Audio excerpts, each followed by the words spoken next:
Di awal episode 5, diperlihatkan Hari dan kawan-kawannya sedang melawan zombie dan mencari adik Hari. Sedangkan Namra dan yang lainnya sedang membahas tentang ketidakpedulian negara mereka terhadap anak-anak, karena sampai sekarang belum ada yang datang menolongnya. Berpindah ke gedung departemen, mereka semua berhasil ditolong dan pemerintah mengumumkan akan memberlakukan darurat militer untuk mengatasi kerusuhan di Hyosan. Di sisi lain, beberapa warga Seoul memblokade jalan dan menolak pengungsi yang berasal dari Hyosan, karena untuk mencegah penularan di Seoul. Di samping itu, di kereta bawah tanah, tiba-tiba penumpang dikagetkan oleh seseorang yang bertingkah seperti zombie. Semua penumpang di sana berlarian ketakutan. Ternyata itu hanya kelakuan iseng 3 pemuda untuk menarik penonton di sosial medianya.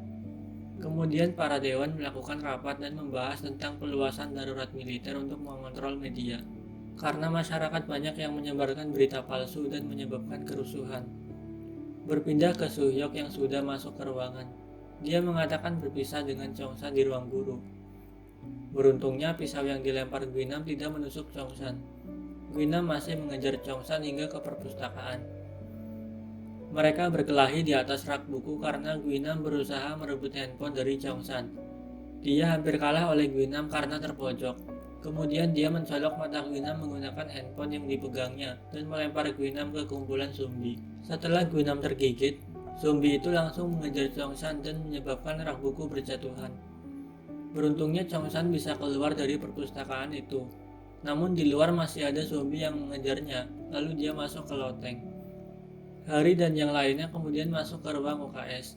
Dan di situ mereka melihat komputer yang dapat digunakan untuk mencari informasi. Kemudian tentara mengumumkan bahwa untuk menghindari pemberitaan palsu, maka akses internet dan telepon di Hyosan akan diblokir. Hari dan yang lain serta Chongsan pun tidak bisa menggunakan internet dan telepon untuk meminta bantuan.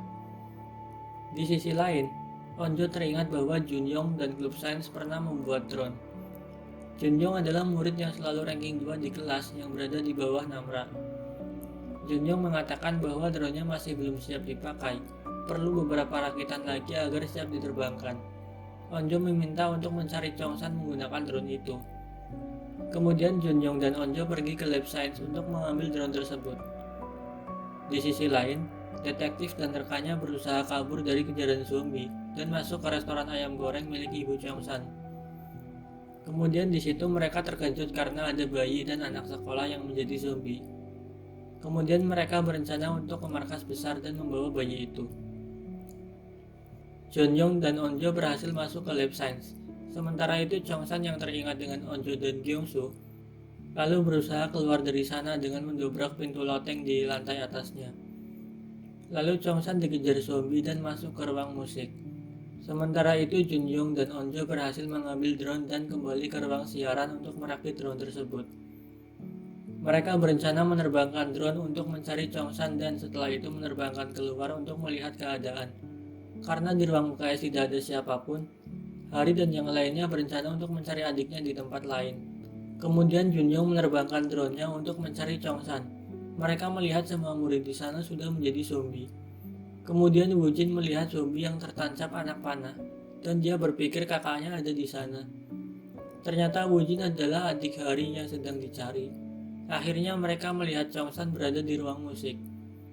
Mereka mencoba memanggilnya, namun percuma saja dia tidak mendengarnya.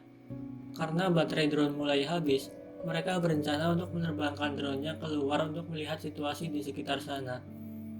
Situasi di luar sudah sangat kacau, sehingga mereka berpikir pantas tidak ada yang datang menolongnya. Kemudian Jimin tiba-tiba menangis karena melihat mobil ayah dan ibunya di luar sekolah.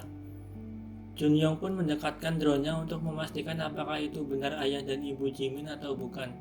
Kemudian Jimin pun sangat sedih saat melihat ayah dan ibunya sudah menjadi zombie. Beralih ke pos karantina, ayah Onjo dan yang lain sampai di sana dan diarahkan oleh penjaga menuju ruang tunggu untuk pemeriksaan. Di sana ayah Onjo meminta segera dilakukan pemeriksaan agar cepat keluar dari sana untuk menyelamatkan putrinya. Namun petugas tetap meminta agar menunggu sesuai antrian. Sementara itu, Winam yang telah digigit oleh zombie ternyata masih hidup. Namun zombie yang berada di sekitarnya seperti menganggap Winam zombie. Ternyata virus tersebut sudah mengendalikan pikirannya, dan jika pikiran sudah terkendali, maka generasi baru manusia akan terbentuk. Lalu dia berencana untuk mencari Cheongshan dan membunuhnya. Kemudian pada awal episode 6, Chulsu membuat tanda untuk meminta bantuan kepada helikopter yang lewat. Beralih ke Enji, ternyata dia juga masih hidup seperti Guinam. Di sisi lain, Cheongshan mendengar suara dan ternyata itu zombie yang terjepit. Kemudian ada yang mengintip Cheongshan dari dalam ruangan alat musik. Ternyata itu Nayeon yang selamat, namun dia tidak bersama Bu Park. Jimin yang frustasi kemudian mencoba bunuh diri, namun dicegah oleh teman-temannya. Kemudian Onjo mencoba menenangkan Jimin dan mengobrol berdua di ruang siaran. Tanpa sengaja, Jimin menekan tombol untuk mengaktifkan mikrofon dan suaranya keluar di speaker. Lalu Namra mendapatkan ide untuk keluar dari sana. Mereka berencana untuk memancing zombie ke arah kantin agar mereka bisa ke lokasi Cheongshan dan pergi ke atap karena helikopter selalu berterbangan. Saat mikrofon baru dinyalakan, terdengar suara yang sangat keras. Itu membuat zombie berdatangan, namun Guinam dan Enje justru teriak kesakitan. Kemudian rencananya pun dimulai. Mereka menyalakan speaker yang berada di dekat Cheongshan untuk menyuruhnya agar tidak kemana-mana, karena mereka akan menyusulnya. Kemudian Guinam yang berencana membunuh Cheongshan, dia menuju ke ruang siaran terlebih dahulu untuk mengikuti mereka. Kemudian Namra yang pernah mengikuti kelas siaran mulai menghidupkan speaker dari ujung ke ujung. Benar saja, para zombie berlarian menuju ruang kantin, dan Guinam berlari menuju ruang siaran. Saat mereka akan keluar, ternyata ada satu zombie yang tetap diam dan tidak mengikuti suara speaker.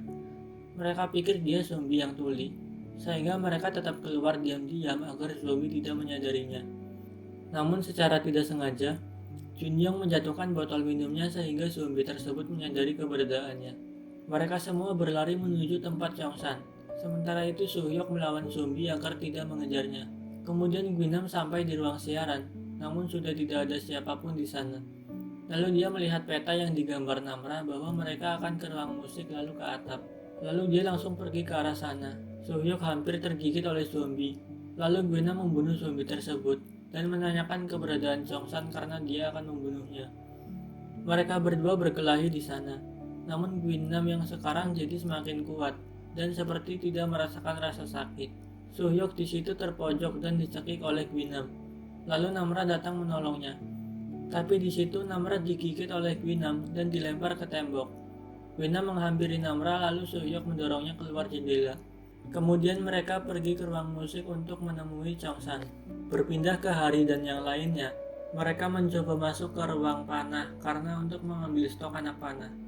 Saat sedang menahan zombie, perut Junsong tertusuk kayu yang menancap di tubuh zombie tersebut. Lalu mereka masuk ke dalam untuk mengobati lukanya. Beralih ke Onjo dan yang lainnya, mereka berhasil bertemu dengan Cheongshan. Namun saat akan ke atap, Suhyok meminta mereka untuk masuk karena zombie mulai berdatangan. Akhirnya mereka tetap terjebak di ruang musik dan panik saat melihat tangan Namra tergigit. Beralih ke pos karantina, penjaga mengatakan bahwa antrian pemeriksaan masih sangat panjang dan mereka harus mematuhi protokol di sana. Tak disangka, ayah Onjo justru memukul kedua penjaga hingga pingsan karena untuk menyelamatkan putrinya. Ayah Onjo dan temannya pun mencari pintu untuk keluar dari sana. Beralih ke sekolah, Cheongshan mengambil pemukul lalu dihalangi oleh Suhyok. Lalu Suhyok mengatakan Namra tidak digigit zombie, melainkan digigit Guinam. Kemudian Cheongshan mengatakan bahwa Guinam telah digigit zombie. Mereka semua pun panik jika nanti Namra berubah menjadi zombie. Kemudian Hari dan yang lain mengobati luka Junsong sebisanya. Lalu Hari mencoba menggunakan telepon di sana, namun tetap tidak bisa. Kembali ke Namra. Dia tiba-tiba bertingkah aneh dan akan menggigit Suhyok. Cheongshan yang melihatnya langsung memukul namun dihalangi oleh Suhyok. Guinam yang terjatuh dari lantai 4 masih bisa bangkit, seperti sudah tidak bisa mati. Kemudian Namra mengatakan bahwa dia merasa ingin menggigit Suhyok. Lalu Onjo menjadi penengah dan berkata tangan Isak dan Hyunju dingin sebelum menjadi zombie. Namun tangan Namra hangat. Itu berarti dia bukan zombie.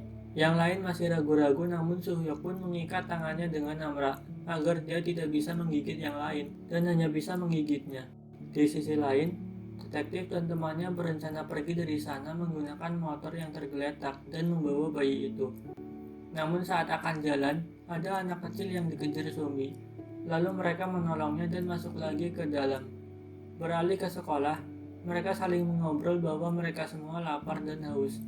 Nayeon yang mendengar berniat membuka pintu, karena di dalam banyak makanan.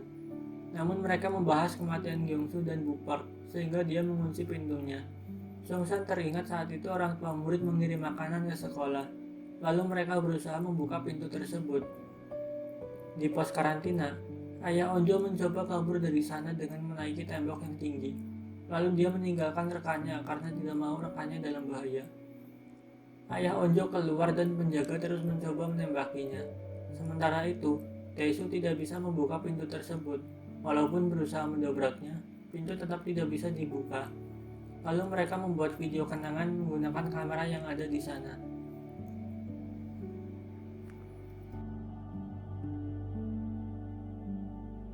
Kembali ke ayah Onjo, dia terus berlari dan terjun ke sungai untuk menghindari tembakan. Namun ternyata perutnya berdarah, dan episode 6 pun selesai.